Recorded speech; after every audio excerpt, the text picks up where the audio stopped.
You wake up, drag yourself out of bed, shower, coffee, commute, and by the time you sit at your desk, you already feel empty. Not tired, not sick, just hollow. You do the work. You answer the emails. You sit through the meetings. But somewhere between 9 a.m. and 5 p.m., a part of you just leaves. And when you finally clock out, you don't feel relief. You feel nothing. So you scroll. You binge. You numb. And then Sunday night comes, and the dread starts all over again. If this sounds familiar, you're not broken. You're not bad at working. You're just missing a few things that make work feel human again. Today, 5 shifts to work a 9 to 5, without feeling like your soul clocked out before you did. Let's talk about why this happens. Most people think burnout comes from working too hard, but that's not the whole story. Burnout comes from working without meaning, without boundaries, without moments that feel like yours, when every hour feels the same, when every task feels disconnected from who you are, when your calendar owns you instead of the other way around. Your brain starts to shut down emotionally. Not because you're weak, because it's protecting you from emptiness. The good news? You don't need to quit your job. You don't need a passion career. You just need to redesign how you move through the day, so your soul has room to stay.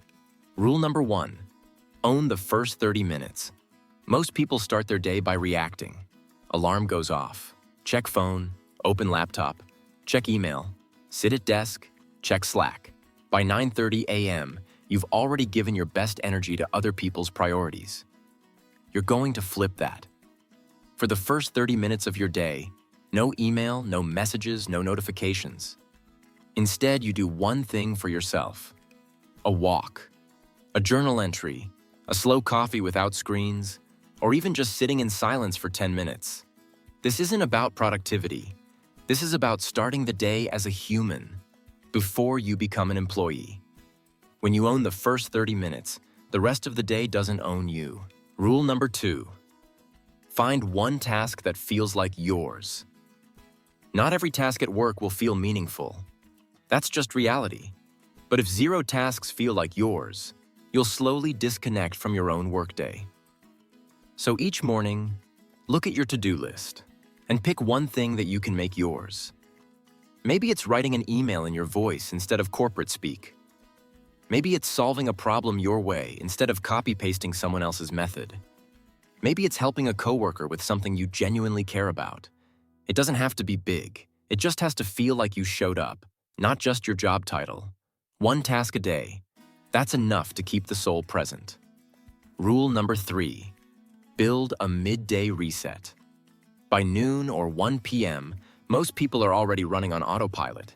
You've answered 40 messages, you've sat through meetings, your brain is foggy, your energy is flat, and the default response? Push through. More coffee, more tabs, but pushing through without resetting is how you end up empty by 5 p.m. Instead, build a 15-minute midday reset. Leave your desk. Go outside if possible. No phone, no podcast, just quiet. Let your brain process the morning. Let your nervous system breathe. This tiny pause creates a second start to your day. Afternoon you exhausted, morning you. Afternoon you equals refreshed. Rule number 4, create a clock out ritual. Most people don't actually end their workday, they just stop working. Laptop closes.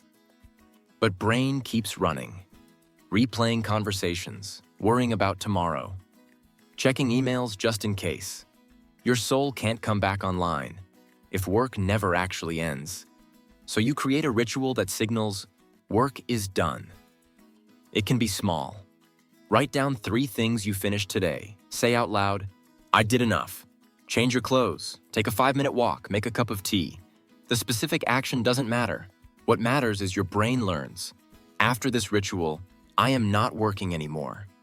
Boundaries aren't just about saying no to others. They're about teaching your own mind when to stop. Rule number 5, protect one evening a week. You can't feel alive if every evening is just recovery from work.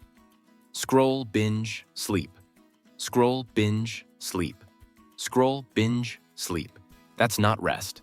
That's survival mode. So you pick one evening a week and you protect it like it's sacred. No work thoughts, no catching up, no passive numbing. Instead, something that makes you feel like a person. Dinner with a friend, a hobby you forgot you had, a long walk with music you love, cooking something slow, reading a book that has nothing to do with work. One evening. That's enough to remind your soul, I'm still here, life is still here. Here's the part no one talks about. The reason your soul clocks out isn't just about work being hard. It's about disconnection. Disconnection from your body, disconnection from your own voice, disconnection from anything that feels real. When you spend 8 hours a day in meetings and emails and tasks, without a single moment that feels like you get batty, your mind starts to believe, maybe I don't exist outside of this job. And that's terrifying. So it numbs. So it scrolls. So it checks out before you even realize. Every rule in this video isn't about being more productive. It's about staying connected to yourself, even inside a system that wasn't designed for that. That's not weakness, that's survival. And it matters. Here's your 24-hour challenge. Tomorrow morning, set your alarm 30 minutes earlier. Not to work, not to check email, not to get ahead, just to exist. Sit with your coffee, look out the window. Write one sentence about how you feel, or do absolutely nothing. For 30 minutes, you are not an employee, you are not a job title, you are just you. Then go to work. Notice the difference. When you start the day as a human, you end the day as one too. Do that once, then twice, then every day this week. And your soul? It might just decide to stay clocked in.